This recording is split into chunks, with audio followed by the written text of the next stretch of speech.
그럼 누굴까? 제가 의심하는 사람은 민정수석이에요. 우병우 씨요.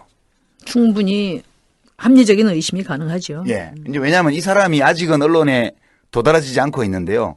이 우병우 민정수석이 사실 검찰을 지휘하는 사람이거든요, 지금. 그리고 2009년 1월 달에 대검찰청 중앙수사부 중앙수사 1과장이었는데요. 이 자리가 바로 노무현 대통령 사건 주임검사 자리였습니다. 그리고 당시 검찰과 청와대 사이에 의견 충돌이 있었다는 보도들이 좀 나왔는데 노무현 대통령에 대한 구속영장 청구를 끝까지 고집했던 인물로 알려져 있고요. 우병우 지금 어떻게 됐으면 좋겠습니까? 그 얘기 한 번만 하고 넘어가죠. 죽었으면 좋겠습니다. 야, 정말 쿨하네요. 어떻게 자연사? 비참하게. 비참하고 고통스럽게. 법적인 법적인 처벌 말고? 법적인 처벌로? 뭐 법적이든 뭐 자연적이든 어떤 형태든. 네. 용 기자. 우병우 죽었으면 좋겠습니다. 비참하고 고통스럽게. 거기 갈로까지 넣었네. 네.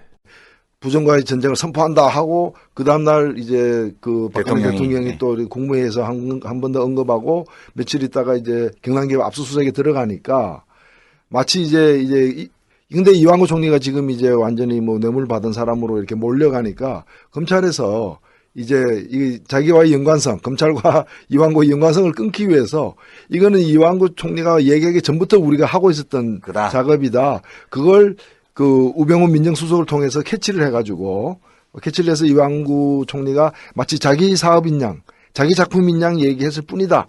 우리는 이완구 총리의 지시를 받은 바 없다. 네, 우리 정상적으로 했다. 이게 네. 그 얘기죠. 그 얘기인데 이제 자 이게 합리적으로 한번 생각해 보죠. 저는요 일단 현 정권 실세 중에서 누가 성완종을 표적으로 설정했나 이 질문에 대해서는 성완종의 진실 앤드 양심 리스트, 앙심 리스트에 오른 사람은 아닐 거다 이렇게 봐요. 왜냐하면 10만 불이 되었던 7억이 되었던 얼마가 되었던 간에 가깝게 지내고 만나고 헬스클럽에서 만나고 밥도 먹고 독대도 하고 이러면서 돈도 받았었던 사람이 그 사람을 대상으로 표적을 설정할 리가 없어요. 일단은 성완종 리스트에 오른 사람들을 누구도 이것을 기획하지 않았을 것이다. 저는 그렇게 추측하고요. 그럼 누굴까? 제가 의심하는 사람은 민정수석이에요. 우병우 씨요. 충분히 합리적인 의심이 가능하죠. 예. 이제 왜냐하면 이 사람이 아직은 언론에 도달하지 않고 있는데요. 이 우병우 민정수석이 사실 검찰을 지휘하는 사람이거든요, 지금. 네, 근데 언론에서 이 종편 같은 데서 예. 박근혜 대통령이 4월 16일 날 팽목항 갈 때 예. 그 뒤에 우병우 민정수석이 동행하지 않았다. 이것을 아주 적시해서 아, 그래요? 지적한 종편이 있었습니다. 아, 그래, 날카롭네. 네. 저 우병우 민정수석을 우리 청취자 여러분 잘 모르실 텐데 이 사람 소개를 좀 해드리면요. 1967년생이에요. 나이가 많지는 않아요. 그러니까 지금 이제 한 49, 48 만으로 하면 우리나라로 세면 이제 49 그 정도 됐습니다. 고향이 출생지가 경북 봉화군이고요. 경상북도에서 제일 오지예요, 여기. 서울법대 출신이고요. 법대 재학 중에 사법시험에 됐고요. 검찰에 쭉 근무했는데 특수통, 이른바 특수통, 특수부, 특수수사 전문이에요. 그리고 2009년 1월 달에 대검찰청 중앙수사부 중앙수사 1과장이었는데요. 이 자리가 바로 노무현 대통령 사건 주임검사 자리였습니다. 그리고 당시 검찰과 청와대 사이에 의견 충돌이 있었다는 보도들이 좀 나왔는데 노무현 대통령에 대한 구속영장 청구를 끝까지 고집했던 인물로 알려져 있고요. 노무현 대통령이 이제 투신해서 목숨을 스스로 끊고 나서 수사는 중단이 됐고 그 이후에 대검찰청의 범죄정보기획관, 수사기획관 이런 대검 요직을 섭렵하다가 이상하게 2013년에 검사장 승진이 안 돼요. 그러나서 2014년에 곧바로 청와대 민정비서관으로 들어갑니다. 그리고 금년 1월 달에 민정수석이 됐거든요. 이분 되게 재밌는 분인데 그 민정비서관이 될 때 재산 공개를 했는데 얼마쯤 되는지 짐작하세요? 1호인가 그렇죠. 저 고위공직자 재산 신고에서 제일 1등 한 사람 아니에요? 예, 420억 원이 넘어요. 저도 검찰 이렇게 돈이 많나 이런 생각을 한 적이 있어요. 그러니까 검찰 봉급이라는 건 용돈이에요, 이 사람은. 근데 이 재산이 다 어디서 왔냐 하면 장인한테 상속받은 건데요. 장인이 누구냐 하면 기흥 컨트리 클럽이라고 있어요. 기흥에. 이게 그 이상달이라는 분인데요. 여기 상속받은 재산인데 이 사람 원래 부자냐? 그건 아니고요. 이 기영 컨트리 클럽이 또 재밌는데 이게 전두환 정권 때 50 때 경우회라고 전직 경찰관 친목 모임 거기서 사업권을 따가지고 이 골프장을 만들었어요. 근데 이때 골프장 건설 자금을 이상달 씨한테서 좀 가져왔다고 그래요. 근데 그 뒤에 의료저로 해서 어느 날 보니까 지분이 절반 넘게 이상달 씨한테로 넘어가 있는 거예요.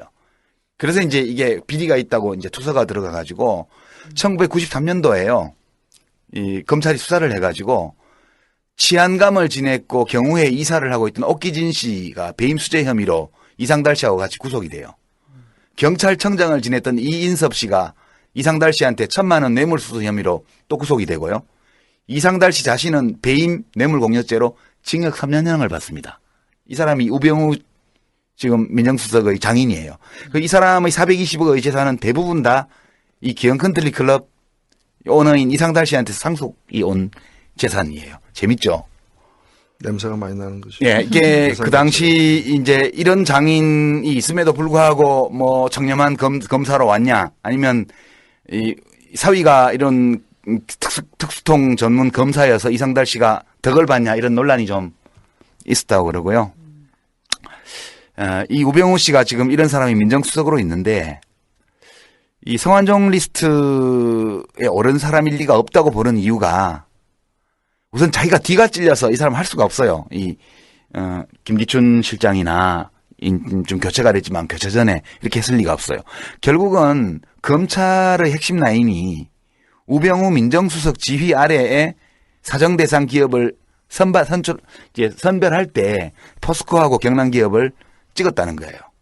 이걸 찍을 때 정준양 씨에 대해서는 상세한 조사를 했겠지만 MB 쪽하고 작은 거래가 있을 거라고요. 친 MB 쪽하고. 이 성완종 씨가 이렇게 친박에 광범위하게 자금 공여를 했으리라고는 인지하지 못했을 것 같아요. 제가 볼 때는. 그래서 예. 그 김기춘 실장이 있었다면은 이러지 않았을 것이다라는 그렇죠. 얘기가 나오는 거예요. 그쪽에서 예. 자기들이 하는 얘기예요. 그래서 소문에 김기춘 씨 집 주변을 2시간 동안 배회했다는 거 아니에요? 네. 목숨 끊기 전날. 근데 이제 이런 측면도 있을 것 같아요. 그 우병우 민정수석이 당연히 어떤 식으로든 이 그 수사 대상을 선정하는데 중심에 있었을 거라는 최소한 측면에, 검토는 했겠죠. 뭐 당연한 얘기 같고. 근데 이제 그 성완종 회장이 죽음의 직면에서 가장 집중적으로 타겟으로 삼은 사람이 이완구 총리거든요. 예. 그러니까 이완구 총리가 그 부패와의 전쟁을 발표할 때 그 네 가지를 딱 적시를 했어요. 예. 예. 그래서 자원 비리, 방산비리. 그다음에 이제 포스코는 아예 그건 비자금으로 예, 했고, 비자금. 그다음에 뭐 공직기강 확립이라고 돼 있는데, 문서 유출. 네, 네 가지. 거기서 이제 MB 자원외교는 이미 경남 기업이 특정됐을 때 발표를 했다고 저는 보거든요. 그래서 이완구를 원망하는 거죠. 그렇죠. 그러니까 말하자면 그 우병우 민정수석 지휘 아래에 검찰 핵심 라인이 선정을 했다 하더라도 이제 이완구 총리가 막았어야 되는데 막지를 않고 그것을 자기 어떤 그 명예 회복이나 또 이 정치적인 그 저거를 위해서 방패막이로 딱 삼았다. 그게 사람을 이용해서 죽인다. 그 얘기인데요. 최소한 뭐 그런 정도의 역할. 그러니까 이완구 총리가 어쨌든 경남 기업을 표적 수사하는데 암묵적인 동의를 했던지 그것을 또 적극적으로 활용하려고 했던지 뭐 그런 때문에 이제 그 불신이 심해진 것 같고요. 예. 한 가지만 더 말씀을 드리면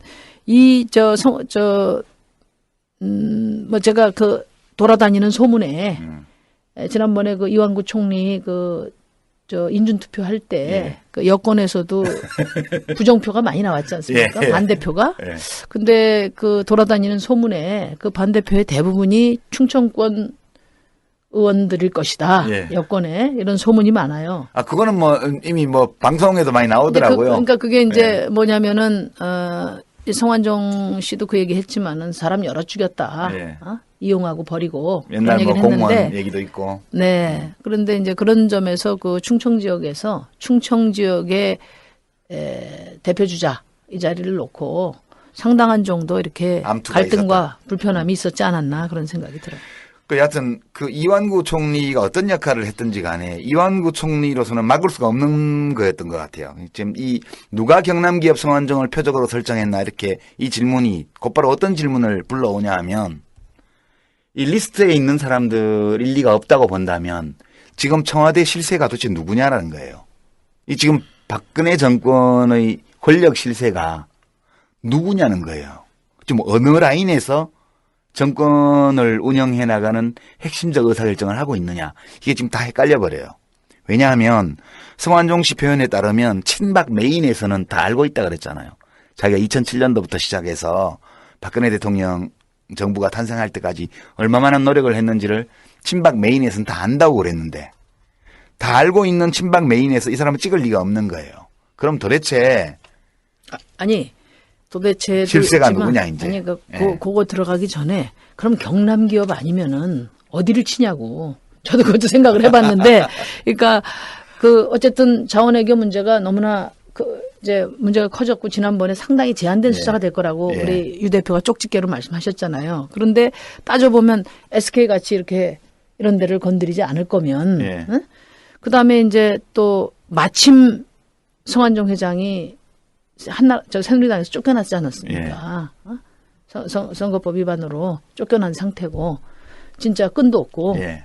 그 다음에 더더군다나 매우 위험하고 이게 SK 같은 데를 치면 어디로 튈지도 모르니까. 그 매우 위험하고 그 SK 같은 데 치면 또 재계에서 가만히 있습니까? 그렇죠. 예, 그렇기 때문에 어떻게 보면은 정권이 위기에 처할 때 희생양으로 삼기에 가장 현재로서는 최적의 조건에 있었지 않나 이런 생각도 좀 듭니다. 저는. 아니 저는 그 말씀이 맞는 게 이 해외 자원 외교의 그 부실에 대한 문제 제기는 야당들도 많이 했지만 저는 이 수사의 기본 배경에는 상당히 정치적인 게 깔려 있다고 보는 거예요. 그러니까 해외 자원 외교 그 자체가 진짜 문제라서 그걸 제대로 수사해 가지고 들여다보고 문제 있으면 끄집어내자가 목표가 아니고 사실은 지난 올 초에 무슨 일이 있었습니까? 청와대 발칵 뒤집어지는 문고리 3인방 문제가 네. 있었고 그로 인해 가지고 내부에서 자기들끼리도 싸우고 이러다 보니까 민정수석도 갈린 거잖아요. 그렇죠. 사실 비서실장도 뒤에 퇴임했지 사표 냈지만 그거를 여파로 그만둔 식물 거잖아요. 상태가 됐죠. 예. 예. 그리고 박근혜 대통령 지지율은 계단에 낮아졌잖아요. 정치적 위기 상태, 레임덕이 빨리 온다고들 얘기했잖아요. 이 모든 걸 갖다가 없는 회심의 역적이 뭔가 하면 부패와의 전쟁이고 부패와의 전쟁을 통해서 전 정권들을 다 전 엮어놓은- 정권들을 갖다가 다 엮어놓는 정치권들을 거죠. 치는 게 예. 목표였지 기업들 다스리는 게 그렇죠. 목표가 아니었기 때문에 포스코나 SK가 안 들어가고 포스코나 경남기업이 들어간 거는 이걸 매개로 해서 정치권으로 그렇죠. 야당 정치 내지 구 권력층으로 이제 번져가는 그런 이제 통로였기 때문에 이 부분을 건드린 게 아닌가. 그 사고가 났어요. 여하튼 그 과정에서 그 과정에서 사고가 난 거죠. 예, 성완종이라는 큰 사고가 터졌고 이렇게 정신없는 사고가 터진 거는 지금 박근혜 정권 내부의 권력 실세의 이동 배치가 이루어지는 와중이고 그 과정에서 인수인계가 정확하게 이루어지지 않고 있다. 그러니까 정권 내부가 극도의 혼란 상태에 있다는 걸 보여주는 게 아닌가. 그렇죠? 지금 청와대 비서실을 보면요. 예. 그 비서실장이 어찌 보면은 김규춘 실장이 오랫동안 어찌 보면은 온몸으로 역할을 한 거죠. 예, 사실. 그래서 제가 퇴진 반대했잖아요. 역할을 했지만 초기에 허태열, 예. 그다음에 세 번째인 이병기 큰 힘 발휘하지 못할 못합니다. 거라는 거는 다 예. 아는 사실이고요. 그다음에 가장 자주 교체된 수석이 홍보수석하고 민정수석이에요. 홍보수석은 계속해서 사고 치거나 예. 아니면은 이제 감이 안 돼가지고 그러니까 기능을 발휘 못해서 대통령 마음에 안 들어서 계속 바꿨던 것이고 민정수석은 보면은 이게 찬밥자리예요. 원래 민정수석이 뭔가 하면 대통령 친인척 관리하고 그렇죠. 그 내부 문제를 이제 단속하는 게 자기 기능인데 지금 보면 이 사람이 그걸 잘할 거로 보이지도 않고 그리고 이 사람 임명될 때부터가 이게 지금 법무부 장관 후배예요. 그렇죠. 그리고 검찰에서는 검사장도 안 된 사람은 사람 거의 대접 못 받아요. 검사장도 안 된 사람이어서 이 사람이 과연 재구실을 할까 했는데 결국에는 이제 사고를 네, 쳤어요. 사고를 친 거죠. 그렇게 해석이 됩니다. 지금 왜 경남기업 성완종이었나, 누가 했나, 누가 설정했나 이걸 보면 딱 누구 책임이라고 꼬집어 말하기 어렵지만 전체적으로 박근혜 정권 내부의 핵심 실세 사이의 권력 교체, 권력 이동, 재정비 이것이 진행되는 와중에 이 자기들도 예측치 못한 사고가 터진 것이다. 그렇게 봐서 앞으로 누가 실세로 등장하고 어떤 그룹에서 의사결정이 이루어지는지를 좀 눈여겨봐야 될 것 같다. 그런 생각이고요. 유시민 거사의 신기를 또 근데 그 실제로 지켜보겠습니다.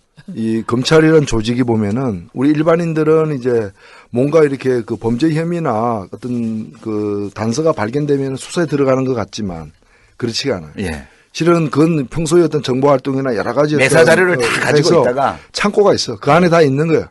일단 어느 정도 내사를 해두는 거예요. 예. 그래서 그때그때 시국에 필요한 사건을 뽑아다가 끄집어내서 쓰는 끄집어내고 이걸 잘하는 사람들이 보면 기획통이라고 흔히 그렇죠. 출세할 때 보면 승진할 때 기획통으로 알려져 있다 하는 사람들이 다 그거예요. 지금 필요로 하는 사건이 뭔지를 빨리 캐치해가지고 그걸 끄집어내서 사건화시켜서 전국의 방향선에 도움을 주는 그렇죠. 역할을 하는 사람. 이게 똑똑한 사람인 그 거예요. 야구에서도 그 타임을 틀라는 게 중요하잖아요. 네, 적시타를 칠 수 있는 선수. 언제든 내보내면 적시타를 치는 선수. 이런 선수라야 감독이 중용하지 않겠어요. 그러니까 이런 사건이 지금 필요하다는 거죠. 자기들은. 지금 뭐 원래 이걸 지휘하는 데가 대검 중수부예요. 예. 근데 중수부가 없어졌잖아요. 예. 그래도 대검은 있잖아요. 그리고 이제 청와대 민정수석을 하는 우병우 씨가 대검 중수부 역할을 상당 부분 청와대 비서실에서 예. 그동안에 해왔죠. 우병우 씨가 지금 이 전문가거든요, 여기에.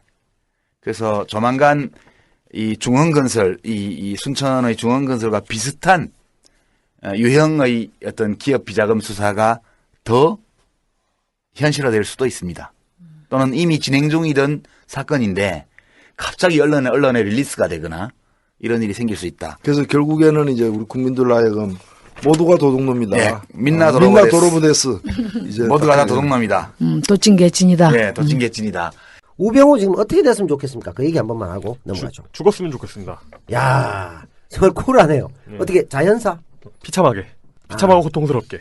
법적인 법적인 처벌 말고 법적인 처벌로 뭐 법적이든 뭐 자연적이든. 어떤 형태든. 네. 용 기자. 우병우 죽었으면 좋겠습니다. 비참하고 고통스럽게. 거기 갈로까지 넣었네. 네. 지금 이제 우병우로 꼬리 자르기를 할 수 있던 검찰이 우병우를 놓침으로 인해서 우병우와 함께 생사고락을 같이 해야 되는 위기 상황에 온 겁니다. 예. 왜냐하면 우병우를 쳐내고 새로운 사람을 검찰의 어떤 내부 수장으로 핵심 코어로 했다고 하면 그동안의 모든 잘못됐던 관행들이나 그 과오들을 우병우와 김기춘한테 떠넘기고 자기들이 내부적으로 살아날 방법이 있었는데 그렇죠. 그 마지막 선택에서 결국은 우병우의 손을 쥐어줘 버린 거예요. 이게 도마뱀 꼬리를 자르고 가는 게 아니라 이제 도마뱀 자체가 죽든 살든 해야 되는 상황이 온 거라고 봐집니다. 그러면 우병우가 장악하고 있었던 지금도 장악하고 있을 것으로 보이는 많은 검사장급 또는 판사라든지 우병우 동기와 우병우와 김기춘이 심어놨던 사람들은 현재 특검의 수사 결과와 탄핵 이후의 법리적인 논쟁에 대한 어마어마한 정치적 부담을 지고 이걸 해나가야 될 거란 말이죠. 이거를 끝까지 막고 덮고, 왜냐하면 우병우와 관련돼서는 연관자 어떤 사람도 법적인 처벌을 받은 예가 없습니다. 그렇기 때문에 그동안 쌓아왔던 똥이 너무 크기 때문에 이 똥을 덜어내려다가 결국은 똥에 깔려 죽는 거야, 같이. 이제 우리 사법조직은 이번 정권을 통해서 현재 있는 우리의 그 검찰 사법조직들은 완전히 조직 자체에 종말을 고했다. 니들은 한 명도 이제 살아남지 못한다. 라는 것을 이번에 깨닫게 될 것입니다. 그러니까 이제 변이 너무 커서 배설하지 못하고 주저앉아 버린. 그렇죠. 내지는 좀 할 얘기는 아닌데 또는 뭐 검찰 조직이 마지막 기회였던 검찰 조직의 암세포와 같은 우병우를 도려내지 못함으로 인해서 항암 치료를 거부한 그렇죠. 상황이 됐다. 이제는 엔딩으로 간다. 쉽게 말해 용 기자는 우병우 죽었으면 좋겠다. 그러니까 우리 찌라시님은 이제 검찰 니들은 다 죽었다. 그렇죠. 그러니까 그 검찰 현재의 이 문제가 심한 권력의 신여인 검찰 조직의 상징적인 인물로서의 우병우가 죽었으면 좋겠다라는 입장과 니들이 우병우를 끌어안았으니 같이 다 뒤지게 생겼다. 그럼 남배우님은 어떤 입장입니까? 제가 뭐 별 다른 입장이 있겠습니까? 이하 동문입니다. 그렇군요. 이렇게 간단하게 끝날 줄 몰랐죠. 네. 아니 이게 뭐 이견이 있을 수 있겠습니까? 이 능숙한 진행. 죽어야 됩니다. 이자들은. 네. 그럼 누굴까? 제가 의심하는 사람은 민정수석이에요. 우병우 씨요. 충분히 합리적인 의심이 가능하죠. 예. 이제 왜냐하면 이 사람이 아직은 언론에 도달하지 않고 있는데요. 이 우병우 민정수석이 사실 검찰을 지휘하는 사람이거든요, 지금. 그리고 2009년 1월 달에 대검찰청 중앙수사부 중앙수사 1과장이었는데요. 이 자리가 바로 노무현 대통령 사건 주임검사 자리였습니다. 그리고 당시 검찰과 청와대 사이에 의견 충돌이 있었다는 보도들이 좀 나왔는데 노무현 대통령에 대한 구속영장 청구를 끝까지 고집했던 인물로 알려져 있고요. 우병우 지금 어떻게 됐으면 좋겠습니까? 그 얘기 한 번만 하고 넘어가죠. 죽었으면 좋겠습니다. 야, 정말 쿨하네요. 어떻게 자연사? 비참하게. 비참하고 고통스럽게. 법적인 법적인 처벌 말고 법적인 처벌로 뭐 법적이든 뭐 자연적이든. 어떤 형태든. 네. 아, 용 기자. 우병우 죽었으면 좋겠습니다. 비참하고 고통스럽게. 아, 거기 갈로까지 넣었네. 네. 부정과의 전쟁을 선포한다 하고 그 다음날 이제 그 박근혜 대통령이 네. 또 국무회의에서 한 번 더 언급하고 며칠 있다가 이제 경남기업 압수수색에 들어가니까 마치 이제 근데 이완구 총리가 지금 이제 완전히 뭐 뇌물 받아 수사를 지휘하는 사람이거든요, 지금. 네, 근데 언론에서 이 종편 같은 데서 예. 박근혜 대통령이 4월 16일 날 팽목항 갈 때 예. 그 뒤에 우병우 민정수석이 동행하지 않았다. 이것을 아주 적시해서 아, 그래요? 지적한 종편이 있었습니다. 그래, 날카롭네. 예. 저 우병우 민정수석을 우리 청취자 여러분 잘 모르실 텐데 이 사람 소개를 좀 해드리면요. 1967년생이에요. 나이가 많지는 않아요. 그러니까 지금 이제 한 49, 48 만으로 하면 우리나라로 세면 한 뭐 이제 49 그 정도 됐습니다. 고향이 출생지가 경북 봉화군이고요. 경상북도에서 제일 오지예요, 여기. 예, 서울법대 출신이고요. 법대 재학 중에 사법시험에 됐고요. 검찰에 쭉 근무했는데 특수통, 이른바 특수통, 특수부, 특수수사 전문이에요. 그리고 2009년 1월 달에 대검찰청 중앙수사부 중앙수사 1과장이었는데요. 이 자리가 바로 노무현 대통령 사건 주임검사 자리였습니다. 그리고 당시 검찰과 청와대 사이에 의견 충돌이 있었다는 보도들이 좀 나왔는데 노무현 대통령에 대한 구속영장 청구를 끝까지 고집했던 인물로 알려져 있고요. 예, 노무현 대통령이 이제 투신해서 목숨을 스스로 끊고 나서 수사는 중단이 됐고 그 이후에 대검찰청의 범죄정보기획관, 수사기획관 이런 대검 요직을 섭렵하다가 이상하게 2013년에 검사장 승진이 안 돼요. 그러나서 2014년에 곧바로 청와대 민정비서관으로 들어갑니다. 그리고 금년 1월 달에 민정수석이 됐거든요. 이분 되게 재밌는 분인데 그 민정비서관이 될 때 재산 공개를 했는데 얼마쯤 되는지 짐작하세요? 1호인가 그렇죠. 저 고위공직자 재산 신고에서 제일 1위 한 사람, 1등 한 사람 아니에요. 예, 420억 원이 넘어요. 저도 검찰이 이렇게 돈이 많나 이런 생각을 한 적이 있어요. 그러니까 검찰 봉급이라는 건 용돈이에요, 이 사람은. 근데 이 재산이 다 어디서 왔냐 하면 장인한테 상속받은 건데요. 장인이 누구냐 하면 기흥 컨트리 클럽이라고 있어요. 기흥에. 예, 그 이상달이라는 분인데요. 여기 상속받은 재산인데 이 사람 원래 부자냐? 그건 아니고요. 이 기흥 컨트리 클럽이 또 재밌는데 이게 전두환 정권 때 50 때 경우회라고 전직 경찰관 친목 모임 거기서 사업권을 따가지고 이 골프장을 만들었어요. 근데 이때 골프장 건설 자금을 이상달 씨한테서 좀 가져왔다고 그래요. 근데 그런 사람으로 이렇게 몰려가니까 검찰에서 이제 이 자기와의 연관성, 검찰과 이완구의 연관성을 끊기 위해서 이거는 이완구 총리가 얘기하기 전부터 우리가 하고 있었던 그다. 작업이다. 그걸 그 우병우 민정수석을 통해서 캐치를 해가지고 캐치를 해서 이완구 총리가 마치 자기 사업인 양, 자기 작품인 양 얘기했을 뿐이다. 우리는 이완구 총리의 지시를 받은 바 없다. 예, 정상적인 우리 정상적으로 했다. 이게 예. 그 얘기죠. 그 얘기인데 이제 이게 합리적으로 한번 생각해 보죠. 저는요 일단 현 정권 실세 중에서 누가 성완종을 표적으로 설정했나 이 질문에 대해서는 성완종의 진실 앤드 앙심 리스트에 오른 사람은 아닐 거다 이렇게 봐요. 왜냐하면 10만 불이 되었던 7억이 되었던 얼마가 되었던 간에 가깝게 지내고 만나고 헬스클럽에서 만나고 밥도 먹고 독대도 하고 이러면서 돈도 받아 썼던 사람이 그 사람을 대상으로 표적을 설정할 리가 없어요. 일단은 성완종 리스트에 오른 사람들을 누구도 이것을 기획하지 않았을 것이다. 저는 그렇게 추측하고요. 그럼 누굴까? 제가 의심하는 사람은 민정수석이에요. 우병우 씨요. 충분히 합리적인 의심이 가능하죠. 예. 이제 왜냐하면 이 사람이 아직은 언론에 도달하지 않고 있는데요. 이 우병우 민정수석이 사실 그 뒤에 의료저러 해서 어느 날 보니까 지분이 절반 넘게 이상달 씨한테로 넘어가 있는 거예요. 그래서 이제 이게 비리가 있다고 이제 투서가 들어가 가지고 1993년도에요. 이 검찰이 수사를 해 가지고 치안감을 지냈고 경우에 이사를 하고 있던 옥기진 씨가 배임 수재 혐의로 이상달 씨하고 같이 구속이 돼요. 경찰청장을 지냈던 이인섭 씨가 이상달 씨한테 1,000만 원 뇌물수수 혐의로 또 구속이 되고요. 이상달 씨 자신은 배임 뇌물공여죄로 징역 3년형을 받습니다.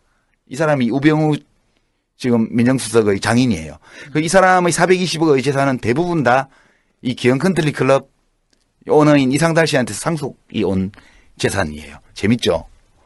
냄새가 많이 나는 거죠. 예, 이게 그 당시 이제 이런 장인이 있음에도 불구하고 뭐 청렴한 검사로 왔냐, 아니면 이 사위가 이런 특수통 전문 검사여서 이상달 씨가 덕을 받냐, 이런 논란이 좀 있었다고 그러고요.